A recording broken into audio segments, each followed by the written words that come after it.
हाँ, welcome to agent private limited. Previous class में हमने टी ऑन डिले टाइमर को डिस्कस किया था। आज की क्लास में हम टी ऑफ डिले टाइमर को डिस्कस करेंगे। तो आइए स्टार्ट करते हैं।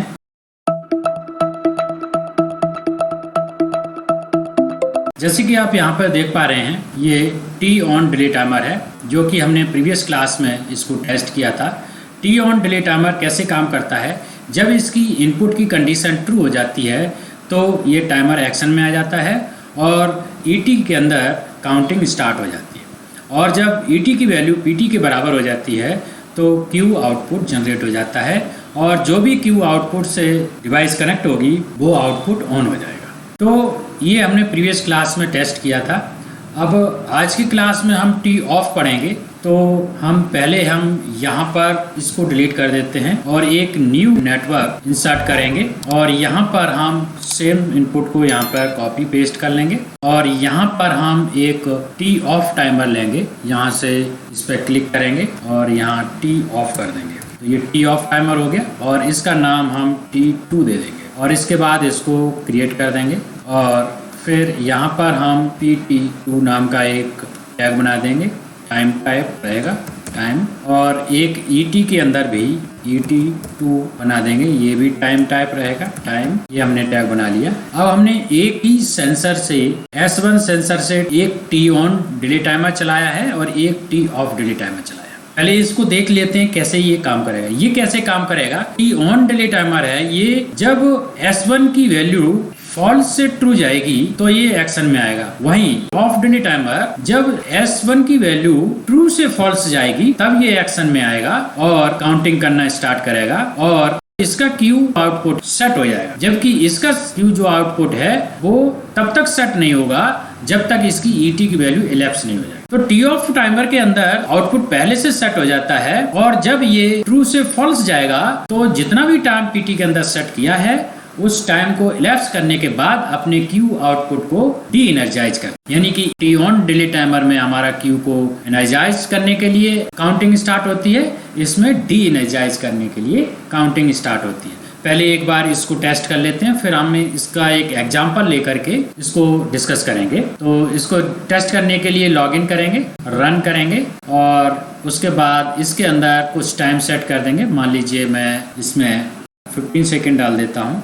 15 सेकेंड डाल दिया और इसके अंदर भी 15 सेकेंड डाल दिया। ये डाल दिया। अब एक बार वैल्यू को फोर्स करेंगे और ये अभी रेडी हो गया। अब स्काडा की स्क्रीन भी निकाल लेते हैं जो कि हमने प्रीवियस क्लास में रेडी की थी। ये सेम मोटर है जो हमें यहाँ पर चेक करनी है, लेकिन अभी हमने यहाँ पर मोटर को डिलीट कर दिया है तो इसके कलर में कोई फर्क नहीं पड़ेगा। लेकिन हमारा यहाँ से सेंसर की वैल्यू S1 की वैल्यू यहाँ से टॉगल होगी।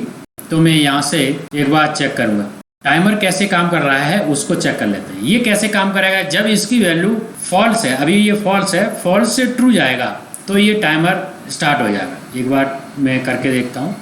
इसको किया, अब ये हमारा टी ऑन डिले टाइमर चालू हो गया।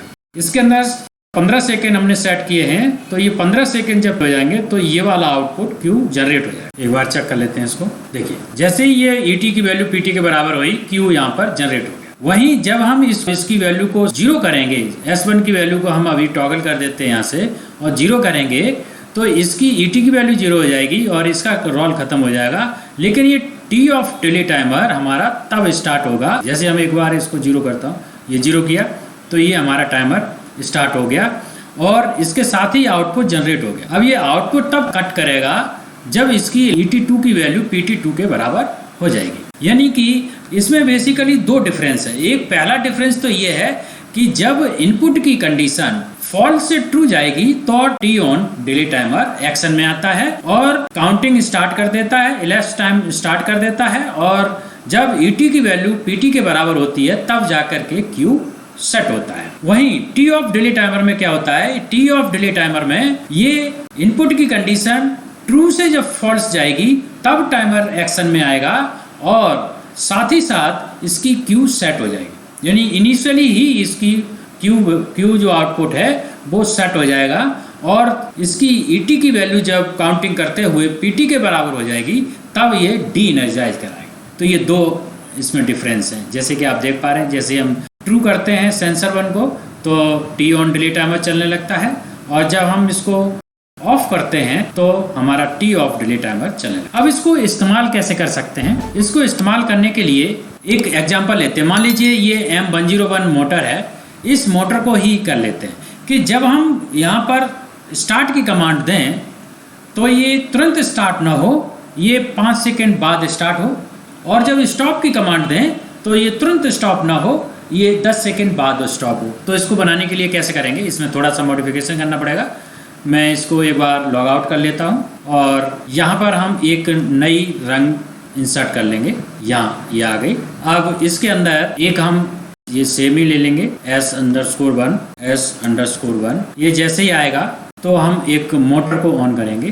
तो यहाँ पर हम एक मोटर ले लेंगे। मोटर के लिए हम यहाँ पर F2 प्रेस करेंगे और ये M101 मोटर हमने यहाँ पर ले ली। अब ये जैसे ही स्टार्ट करेंगे तो तुरंत स्टार्ट नहीं होना है, वो 10 सेकंड बाद स्टार्ट होना है। तो उसके लिए हमें क्या करना पड़ेगा? ये T1 की .Q को यहाँ पर लगाना पड़ेगा। तो हम यहाँ पर एक दूसरा एनो कॉन्टैक्ट लेंगे और यहाँ पर हम T1.Q लगा दें। तो क्या होगा कि जैसे ही इनपुट की वैल्यू ट्रू होगी, S1 ट्रू होगा, तो ये तुरंत ऑन नहीं होगा, ये वेट करेगा जब इस टाइमर की काउंटिंग लैप्स हो जाएगी, तब ये यानी कि .Q की वैल्यू ट्रू हो जाएगी, तब ये ऑन होगा। अब मान लीजिए इसको जब ऑफ करें तो ये तुरंत ऑफ ना हो, ये कुछ सेकंड बाद ऑफ हो। तो उस केस के लिए क्या करेंगे? उस केस के लिए यहाँ पर हम बना लेते हैं। मान लीजिए यहाँ एक, यानी कि ये जब ऑफ होगी तो इसको हम सेम डाल देते हैं NC।